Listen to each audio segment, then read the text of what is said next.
چاند کے دو ٹکڑے ہونے کا حضور نبی کریم صلی اللہ علیہ وآلہ وسلم کا معجزہ۔ ایک روز ابو جہل دوسرے سرداروں کے ساتھ آپ علیہ الصلوۃ والسلام کے پاس آیا اور بولا، اے محمد، اگر تم سچے ہو تو ہمیں چاند کے دو ٹکڑے کر کے دکھاؤ، وہ بھی اس طرح کہ ایک ٹکڑا ابو قبیس پہاڑ پر نظر آئے اور دوسرا بسم اللہ الرحمن الرحیم۔ ناظرین، ہم آپ کو نبی کریم صلی اللہ علیہ وآلہ وسلم کے معجزے کے بارے میں مکمل تفصیل بتائیں گے کہ کس طرح اللہ تعالی نے آپ کے ہاتھوں چاند کے دو ٹکڑے فرمائے، لیکن پہلے آپ کو چند صحابہ کے مصائب بتاتے ہیں۔ ناظرین، ایمان لانے والے جن لوگوں پر ظلم ڈھائے گئے، ان میں سے ایک حضرت خباب بن ارت رضی اللہ تعالی عنہ بھی ہے۔ کافروں نے انہیں اسلام سے پھیرنے کی کوششیں کی، مگر یہ ثابت قدم رہے۔ انہیں جاہلیت کے زمانے میں گرفتار کیا گیا تھا، پھر انہیں ایک عورت ام انمار نے خرید لیا۔ یہ ایک لوہار تھے۔ نبی اکرم صلی اللہ علیہ وآلہ وسلم ان کی دل جوئی فرماتے تھے، ان کے پاس تشریف لے جایا کرتے تھے۔ جب یہ مسلمان ہو گئے اور ام انمار کو یہ بات معلوم ہوئی تو اس نے انہیں بہت خوفناک سزائیں دی۔ وہ لوہے کا کڑا لے کر آگ میں گرم کرتی، خوب سرخ کرتی، پھر اس کو حضرت خباب رضی اللہ تعالی عنہ کے سر پر رکھ دیتی۔ آخر حضرت خباب رضی اللہ تعالی عنہ نے آپ علیہ الصلوۃ والسلام سے اپنی مصیبت کا ذکر کیا تو آپ نے ان کے لیے دعا فرمائی۔ نبی کریم صلی اللہ علیہ وآلہ وسلم کی دعا کے فوراً بعد اس عورت کے سر میں شدید درد شروع ہو گیا۔ اس سے وہ کتوں کی طرح بھونکتی تھی۔ آخر کسی نے اسے علاج بتایا کہ وہ لوہا تپا کر سر پر رکھوائے۔ اس نے یہ کام حضرت خباب رضی اللہ تعالی عنہ کے ذمہ لگایا۔ اب آپ وہ حلقہ خوب گرم کر کے اس کے سر پر رکھتے۔ ناظرین، حضرت خباب رضی اللہ تعالی عنہ فرماتے ہیں کہ ایک روز میں آپ علیہ الصلوۃ والسلام کی خدمت میں گیا، اور یہ وہ زمانہ تھا جب ہم پر خوب ظلم کیا جاتا تھا۔ میں نے آپ صلی اللہ علیہ وآلہ وسلم سے عرض کیا، اے اللہ کے رسول صلی اللہ علیہ وآلہ وسلم، کیا آپ ہمارے لیے دعا نہیں فرماتے؟ میرے یہ الفاظ سنتے ہی آپ علیہ الصلوۃ والسلام سیدھے کھڑے ہو کر بیٹھ گئے۔ آپ کا چہرہ مبارک سرخ ہو گیا۔ پھر آپ نے فرمایا، تم سے پہلی امتوں کے لوگوں کو اپنے دین کے لیے کہیں زیادہ عذاب برداشت کرنے پڑے۔ ان کے جسموں پر لوہے کی کنگیاں کی جاتی تھی، جس سے ان کی کھال اور ہڈیاں الگ ہو جاتی تھی، مگر یہ تکالیف بھی انہیں ان کے دین سے نہ ہٹا سکیں۔ ان کے سروں پر آرے چلا چلا کر ان کے جسم کے دو ٹکڑے کر دیے گئے، مگر وہ اپنا دین چھوڑنے پر تیار پھر بھی نہ ہوئے۔ اس دین اسلام کو اللہ تعالیٰ اس طرح پھیلا دے گا کہ ثنا کے مقام سے ہجر موت جانے والے سوار کو سوائے اللہ تعالیٰ کے کسی کا خوف نہیں ہوگا، یہاں تک کہ چرواہے کو اپنی بکریوں کے متعلق بھیڑیوں کا ڈر نہیں ہوگا۔ ناظرین، معلوم ہوا کہ اس دین کو اللہ پاک نے قربانیوں کے ساتھ جوڑا ہے۔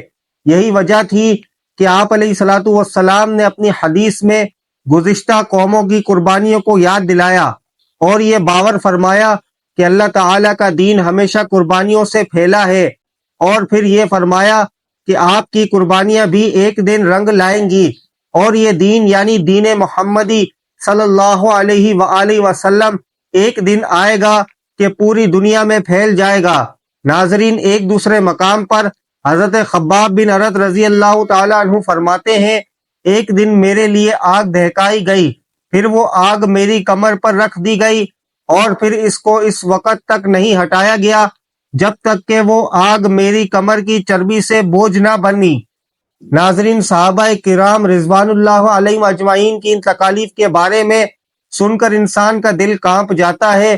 خود ہی سوچ لے کہ آگ کے انگارے دیکھتے ہوئے آپ کے جسم پر ڈال دیے جائیں، کتنا عظیم ظلم ہے۔ لیکن مشرکین مکہ کے دل ایسے پتھر دل تھے کہ انہوں نے اس قدر سخت مظالم بھی صحابہ پر ڈھائے، لیکن اللہ تعالیٰ نے اپنے بندوں کو استقامت عطا فرمائی، اور مشرکین کی ہر طرح کی کوشش کے باوجود بھی صحابہ اپنے ایمان پر ڈٹے رہے۔ ہمیں بھی چاہیے کہ اللہ رب العزت سے اپنے ایمان کی استقامت مانگا کریں۔ یاد رہے کہ اصل یہی ہے کہ ہماری زندگی بھی ایمان پر گزرے اور ہماری موت بھی ایمان پر ہو۔ ناظرین، ایسے ہی صحابہ میں حضرت عمار بن یاسر رضی اللہ تعالی عنہ بھی تھے، جنہوں نے اسلام کی خاطر سخت تکالیف کا سامنا کیا۔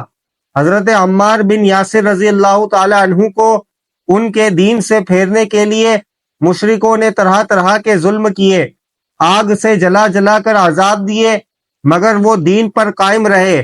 علامہ ابن جوزی رحمہ اللہ لکھتے ہیں، ایک مرتبہ آپ علیہ الصلوۃ والسلام اس طرف تشریف لے جا رہے تھے، اس وقت حضرت عمار رضی اللہ تعالی عنہ کو آگ سے جلا جلا کر تکالیف پہنچائی جا رہی تھی۔ ان کی کمر پر جلنے کی وجہ سے کوڑ جیسے سفید داغ پڑ گئے تھے۔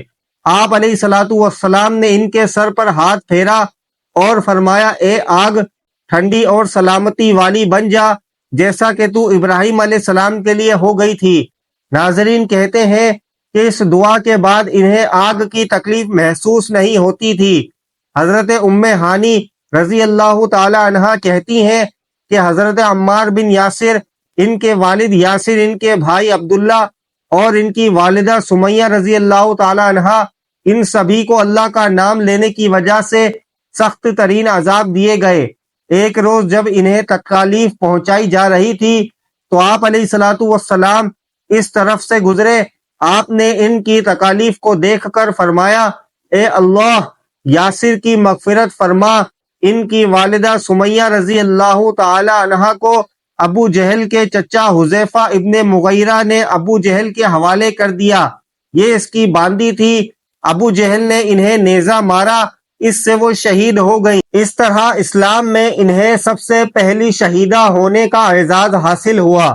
آخر انہی مظالم کی وجہ سے حضرت عمار رضی اللہ تعالی عنہ کے والد حضرت یاسر رضی اللہ تعالی عنہ بھی شہید ہو گئے۔ اللہ تعالی ان صحابہ اور صحابیات کے درجات کو بلند فرمائے کہ جنہوں نے دین کی خاطر ایسی سخت تکالیف برداشت کی۔ ناظرین، یہ تو تھا تذکرہ ان مظالم کا جو صحابہ کرام پر ڈھائے گئے۔ چلیے اب آتے ہیں اپنے موضوع کی جانب اور آپ کو نبی کریم صلی اللہ علیہ وآلہ وسلم کے مظالم کے بارے میں بتاتے ہیں۔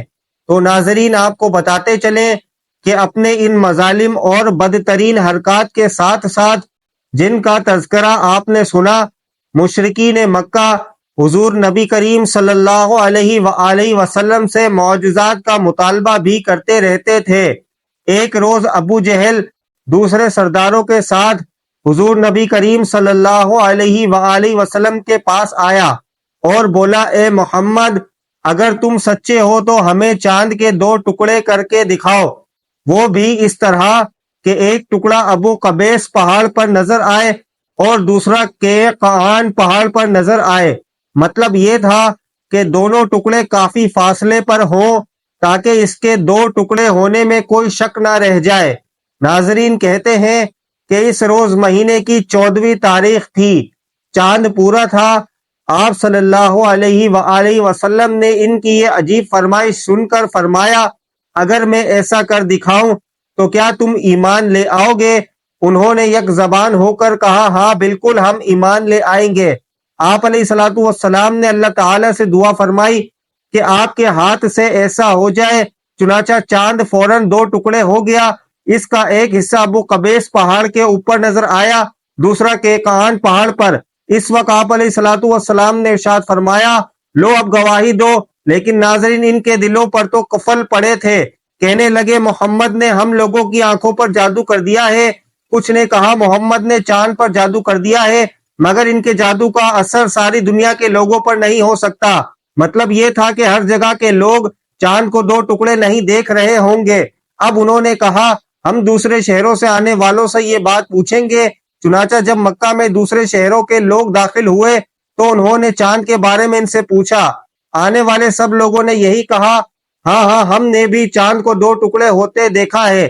یہ سنتے ہی مشرک بول اٹھے، بس پھر تو یہ عام جادو ہے، اس کا اثر سب پر ہوا ہے۔